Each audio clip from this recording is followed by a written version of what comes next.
Fala, Fiel, tranquilo? Vamos aqui com as últimas informações do Coringão, o pessoal da ESPN com a reportagem direto do Parque São Jorge e também Rodrigo Vessoni trouxe informação importante do Coringão, direto dos bastidores. Coringão que vai enfrentar agora o Barcelona de Guayaquil nessa quarta-feira e precisa de um placar de 4-0 para avançar no tempo normal, 3-0 para levar a decisão para os pênaltis. No final do vídeo eu também trago várias informações atualizadas do Coringão, então fica até o final, se inscreva aí no canal e deixe seu like que ajuda a gente demais. Então vamos pro vídeo.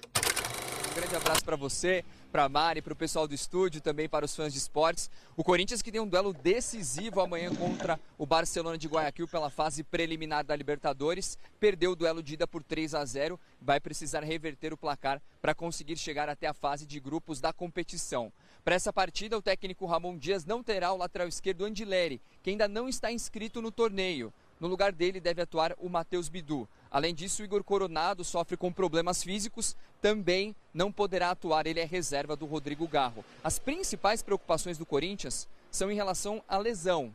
Rodrigo Garro, que vem tratando de uma lesão no joelho direito, uma tendinopatia, vem jogando, entre aspas, no sacrifício com muitas dores. É um jogador que vem fazendo muitos tratamentos para buscar a forma física ideal. Além disso, também tem a questão do Yuri Alberto, que sofreu uma pancada no tornozelo esquerdo do Zé Ivaldo no jogo contra o Santos. Ele não teve uma lesão constatada, mas vem fazendo um tratamento, é uma preocupação para o Timão. E agora a gente vai ouvir alguns personagens do Corinthians falando a respeito se é possível conseguir essa virada épica contra o Barcelona de Guayaquil na Neoquímica Arena.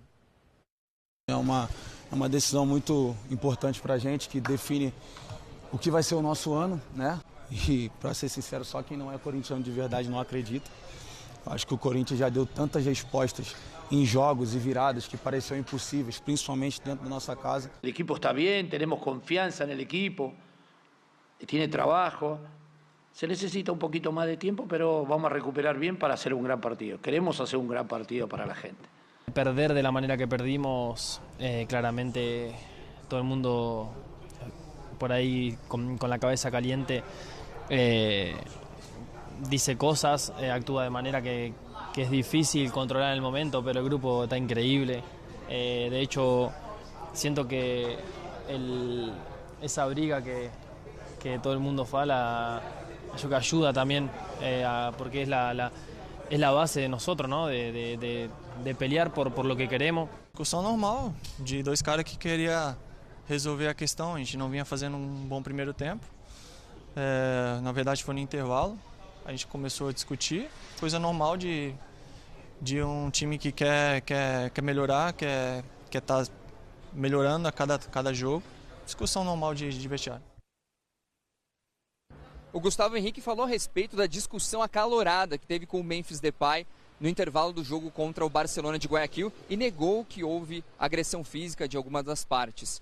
O Corinthians, que a principal dúvida em relação à escalação, se vai jogar com dois volantes como foi contra o Santos, com o José Martínez e também com o Ranieri, dois volantes mais de marcação, ou se o Breno Bidon volta à equipe titular. Outra dúvida é, será que o Ramon Dias pode inovar, colocar dois meias ou até mesmo mais um atacante, um terceiro atacante? São as principais questões que o Corinthians precisa resolver até amanhã.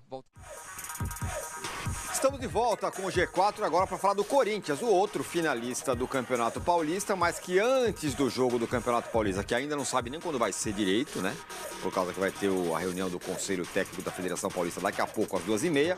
Mas o Corinthians está mesmo focado para encarar o Barcelona de Guayaquil, tendo que subir uma montanha que não é pequena, Vessa. Tomou de 3-0 no jogo de ida, deu uma empolgada porque classificou para a final do Paulista, viu o Barcelona tomar uma sapatada de 4-0 da LDU no fim de semana e falou, opa, do Del Valle, opa, dá.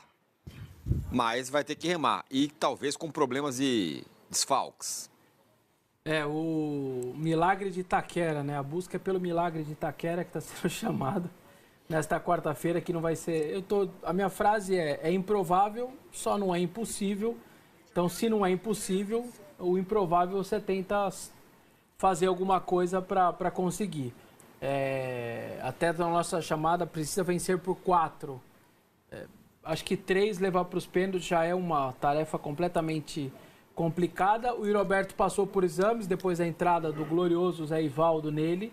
Não pegou ligamento, então é o trauma, deve estar inchado e ele vai tratar para quarta-feira. Eu acho até que vai para o jogo, põe uma bota, toma remédio.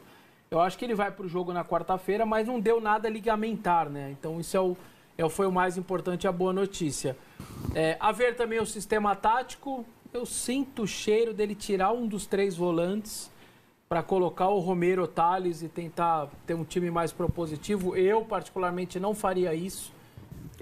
De cara, eu manteria os 3 volantes com o Garro e os 2 na frente, porque não adianta você sair no desespero, atacar como de qualquer jeito. Ah, não, preciso de gols, vou atacar de qualquer jeito. Tomou o gol, acabou. Então, tentar se manter vivo o tempo inteiro no jogo. Acho que a tática, para mim, teria que ser essa.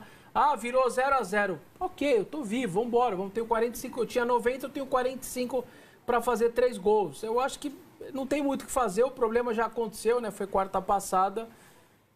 A situação é essa, mas o Corinthians vai à Vera, vai tentar, não tem nada de segura os jogadores, domingo tem a final, não vejo essa possibilidade, vai todo mundo, só há assim talvez essa possibilidade do time trocar ali, sair um volante, colocar um na frente, coisa que eu repito, eu não faria isso.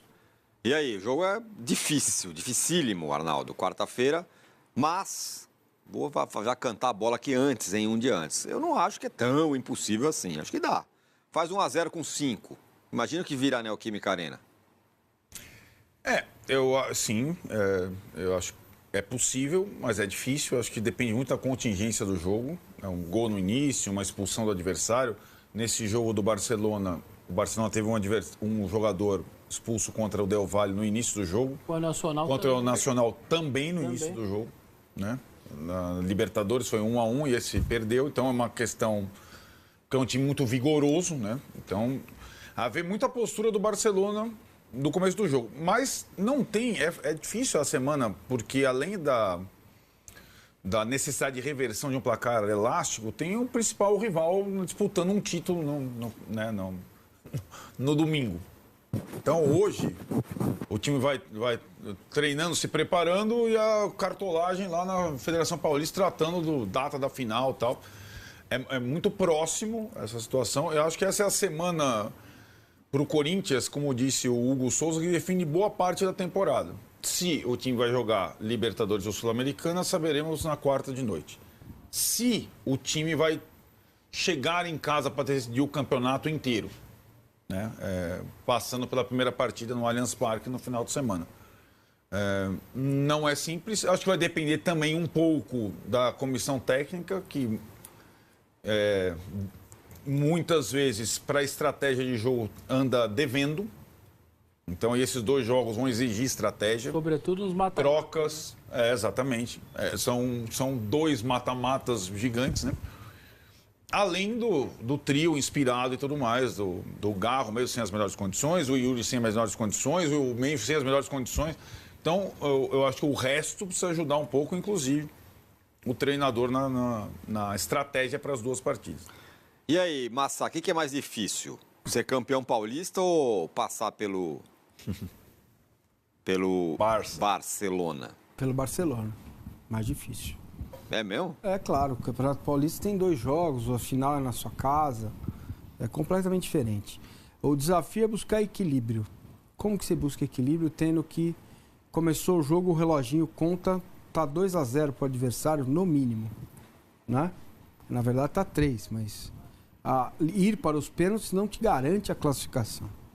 Ir para os pênaltis te ajuda muito, porque tem um goleiro diferente, né? Fora aqui, né? Se você vai para os pênaltis e depois tomar um 3-0, o Barcelona vai com o pneu arriado para decisão por pênalti, né? Fato. Então, assim, esse para mim é o desafio. Um time que toma gol de cabeça o tempo todo, um time que não tem uma defesa equilibrada, um time que para trásmente dá muito espaço. Esse é o desafio. O desafio não é fazer a bola chegar no Garro, no Memphis e no Yuri Alberto, se ele jogar. O desafio é fazer com que o para trásmente seja organizado e bem feito. Coisa que a dupla Ramon Dias, né? Os Dias, né? Assim que fala, não tem mostrado capacidade para equilibrar o time como um todo, né? O 4-3-1-2 no para trás fica sempre com 3 a menos. É o Memphis, é o Yuri que faz alguma coisa e o Garro que nada faz.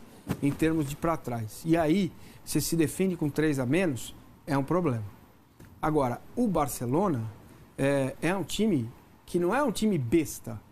É um time que já foi à final de Libertadores, que disputa Libertadores quase sempre, né? E que sabe o que vai encontrar na Neoquímica Arena. Então, se fosse uma equipe como, sei lá, o Nacional do Paraguai ou o Boston River do Uruguai, né? Você fala assim, pô, beleza, né? Vai dar, né? Basta um golzinho, vai dar. O Barcelona não é um time nesse aspecto. É um time diferente. É um time que tem aquilo que o Corinthians vai dar a ele. Velocidade na transição. Então, eu acho muito difícil o Corinthians reverter. Não é impossível, claro que não, mas é muito difícil. E esse jogo vai ter impacto no jogo de domingo. Por quê?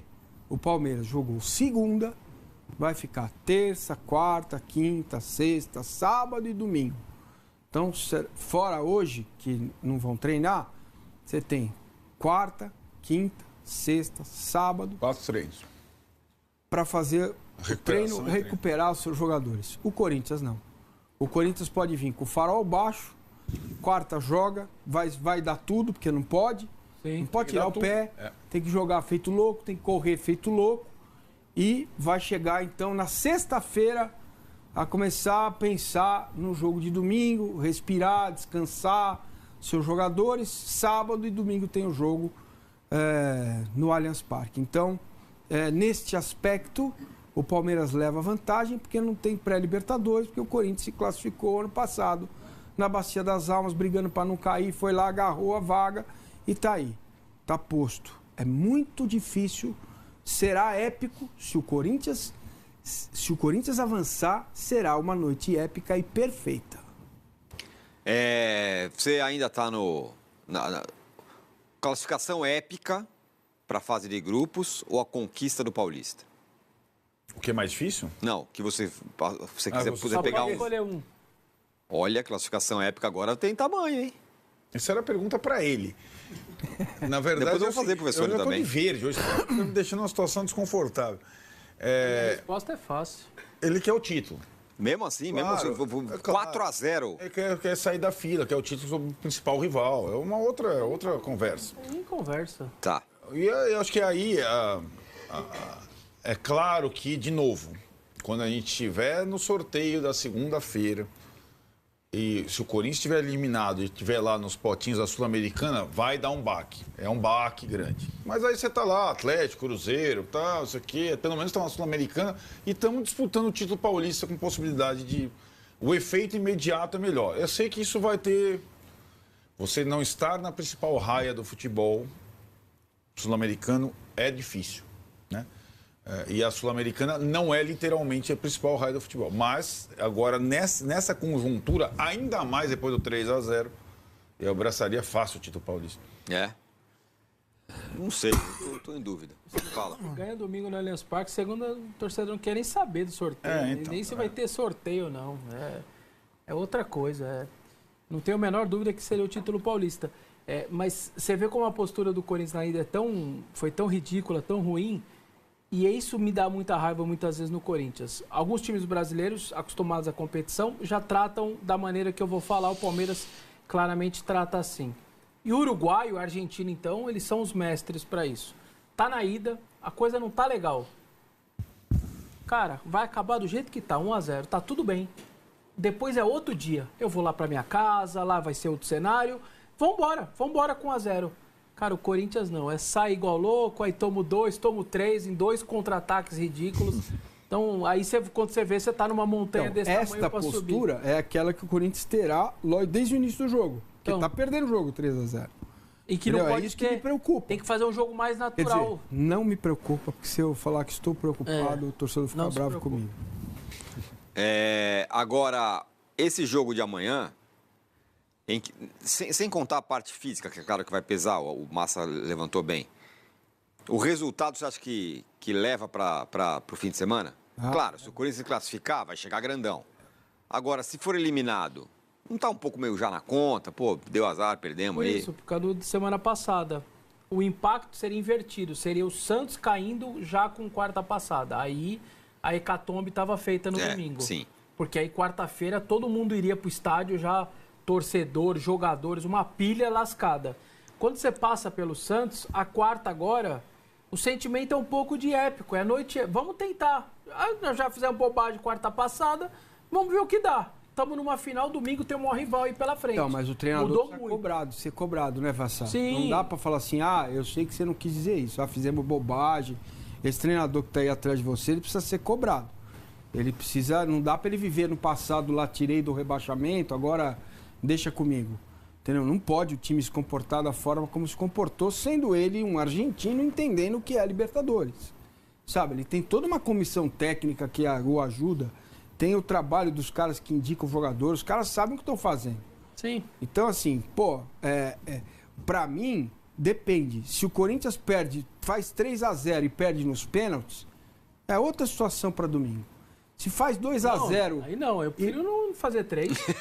Não. Aí não. Não é que você prefere ou não. Prefiro terminar com 2-0. Não. Perder nos pênaltis depois de Não. fazer essa loucura toda. Tô falando animicamente pro jogo de domingo, entendeu? Você chega forte pro jogo de domingo. Você não chega esmigalhado. Agora, se você perde de novo ou toma um chocolate, amigo, aí... Só uma coisa que eu acho que o Corinthians não pode se fiar, embora na prática tenha significado a classificação para a final do Paulista. O Santos, quanto mais a gente sabe do que aconteceu com o Santos no domingo, no confronto do domingo, a gente conclui que não foi um adversário à altura para o Corinthians.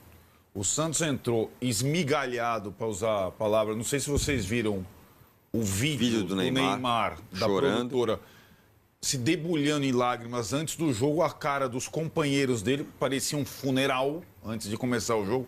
Inacreditável aquilo. Verdade. Então o Santos entrou moído emocionalmente, uma bagunça tática, um desastre as alterações do Caixinha. Então o Corinthians ganhou 2-1, beleza, mas o adversário não ofereceu o que o Barcelona vai oferecer. Literalmente, e muito menos o que o Palmeiras vai oferecer. O Santos entrou eliminado no jogo. E o vídeo foi divulgado e traz essa imagem que o Arnaldo está dizendo, mas eles não tinham muito para onde correr. Porque a imagem era de um Neymar que não estava nem aí. Falou, se a gente divulgar o vídeo, vamos mostrar que ele estava aí. Que ele estava incomodado. Só que agora entra essa outra leitura. Detalhe, o vídeo não foi divulgado pelo Santos, foi pela assessoria do Neymar para limpar a barra do Neymar. A barra dele. Exatamente. Só que agora traz essa verdade que a gente também não sabia que estava desse jeito. O cenário de um funeral, tal, todo mundo triste, chorando, tal. Aí ficou... Eu nunca vi um negócio desse antes. Impressionante. Não teve isso nem na convulsão do Ronaldo antes da Copa de 98. Foi 3-0 o jogo para a França. Mas, guardando as proporções, era um pouco essa... A gente vai falar já do Campeonato Carioca, mas só para... Por enquanto, antes do jogo, Corinthians e Barcelona. Tem favorito para a final do Paulista? Não. Vocês querem deixar as fichas para sexta-feira? Seria melhor esperar um pouco. Vamos aguardar? Vamos aguardar. Quarta-feira podemos aguardar, mas eu acho que fazer a final na sua casa, tendo o retrospecto que o Corinthians tem, dá um leve favoritismo ao Corinthians. Eu acho que hoje seria 55-45. Eu não acho. Não? Pelo contrário. Eu acho 55-45 pro Palmeiras. Você ficou falando, o time que joga em casa tem grande vantagem. Uma partida só, né, Não, meu velho? mas agora na final também. Agora não tem vantagem. O Palmeiras vai jogar a primeira na casa dele, com o Corinthians tendo que jogar quarta-feira. Eu acho que o Palmeiras... Eu tô olhando lá na frente. Minha impressão é que o Palmeiras pode fazer o serviço já nesse final de semana. É mesmo? Eu tô no 50-50, sendo maior para cada um na sua casa. Mas o confronto, eu fico na metade do caminho aí. Fiel, e 5 anos depois o Coringão tem a oportunidade de dar o troco na porcada, porque há 5 anos atrás a gente que tinha a hegemonia do Paulistão. Estávamos há 3 anos conquistando o Campeonato Paulista, éramos tricampeão e a gente tinha a chance de ser tetracampeão. E pegamos logo quem na final? Palmeiras. Naquela oportunidade lá em 2020 a gente tinha ganhado 2017, 18 e 19. Em 2020 chegamos em mais uma final justamente contra o Palmeiras, que nos venceu nos pênaltis. O primeiro jogo foi 0-0, em Itaquera, na Neoquímica Arena, e no segundo jogo 1-1 com o Jô marcando o gol no finalzinho do segundo tempo, lá na segunda partida, empatando a partida e dando chances do Coringão ser tetracampeão, levando a decisão para os pênaltis. Mas nos pênaltis a gente não conseguiu conquistar e acabamos sendo derrotados pelo Palmeiras, perdendo a chance de ser tetracampeão do Paulista, e dessa vez a gente que tem a chance de dar o troco. Palmeiras vem sendo campeão aí 3 anos seguidos do Campeonato Paulista, numa fase ruim do Corinthians, que sempre foi um dos maiores campeonato paulista. Somos o maior campeão paulista de todos os tempos, aí com mais número de títulos. E aí a gente ficou um pouquinho de fora, mas estamos voltando agora, e a gente tem a chance agora de liquidar a porcada dentro da Neoquímica Arena. O segundo jogo vai ser na nossa casa e a gente tem a chance aí de tirar o tetracampeonato deles. Aquilo que aconteceu há 5 anos atrás, o destino é esse, hein? Será que tá gravado na história? Eu acredito no título, hein? E você? E falando de números de Memphis Depay, Memphis se destaca em mata-mata pelo ultimão e fica perto da melhor marca da carreira. Olhando aqui a tabelinha de números dele, a época que ele defendeu Atlético de Madrid, ele fez 40 jogos, 13 gols e 2 assistências, uma média de participação em gol por jogo de 0,37. No Barcelona, 42 jogos, 14 gols e 2 assistências, média de 0,38. No Lyon foi uma das melhores marcas, na verdade a melhor marca da carreira, e ele está perto de ultrapassar ou igualar agora no Coringão. Lyon ele fez 178 jogos, 76 gols e 54 assistências, uma média de 0,73% de participação em gols por jogo. E no Manchester United, uma passagem meio apagada, 53 jogos, 7 gols, 4 assistências, média de 0,20. E no PSV, 124 jogos, 50 gols, 27 assistências, 0,62% de participação em gols. Também foi uma bela passagem. Ele não se destacou tanto no Atlético de Madrid, Barcelona e Manchester United. Vendo aqui pela questão de números, né? E no Corinthians ele já tem 27 jogos, 9 gols e 10 assistências, praticamente 0,70% de média de participação em gol por jogo, quase uma participação em gol por jogo, sendo dando assistência ou marcando gol. Alguns outros números aqui de Memphis Depay, ele já tem 19 participação em gols em 27 partidas pelo Timão, sendo 9 gols, 10 assistências, e ele está perto de ultrapassar a melhor marca ali, que foi no Lyon, né? 0,73% de média. Ele buscando agora o seu primeiro título com a camisa do Coringão. Ele já disputou 8 partidas eliminatórias, como a manchete ele é destaque dos mata-mata no Coringão, porque apesar de Yuri Alberto tem feito bastante gol em mata-mata e jogos importantes para o Coringão, Memphis Depay, apesar do futebol abaixo esse ano, ainda tem um destaque interessante. Juntando, claro, Sul-Americana também do ano passado, Campeonato Paulista agora desse ano e também a Copa Libertadores, né? Apesar do Corinthians ter feito até agora 3 partidas, né? Ele já disputou 8 partidas eliminatórias, contando esses 3 campeonatos, e alcançou uma média de uma participação em gol por jogo. Então, todo jogo, ou ele dava uma assistência, ou ele fazia um gol nessas 8 partidas. A única que ele passou em branco foi no 3-0 contra o Barcelona de Guayaquil, que ele não somou números para essa assistência ou gol por partida eliminatória. Ele é o maior jogador com participação em gols do Coringão nesse ano de 2025, como eu falei, apesar do futebol abaixo comparado com o que ele entregou, os números dele ainda são bons. Ele deu 6 assistências e marcou 2 gols em 13 partidas, ou seja, são 8 participação em gols em 13 partidas, dando assistência ou marcando gol. E graças ao bom desempenho de Depay, olha aí, fiel, mais um bônus milionário Memphis Depay pode alcançar. Ele está a 1 gol ou uma assistência. Se ele marcar 1 gol ou der uma assistência nos próximos jogos aí, ele vai faturar mais 1,57 milhões, R$1.570.000 de bônus baseado no contrato de Memphis Depay. No mês passado ele já recebeu esse valor ao chegar em 15 participações em gols com a camisa do Timão. E aí, queria um contrato desse para você também? Memphis Depay aí pertinho de alcançar mais um bônus aí com a camisa do Coringão baseado no seu contrato. E se vier classificação na Libertadores. Então se inscreva aí no canal, deixa o seu like, até o próximo vídeo. Valeu!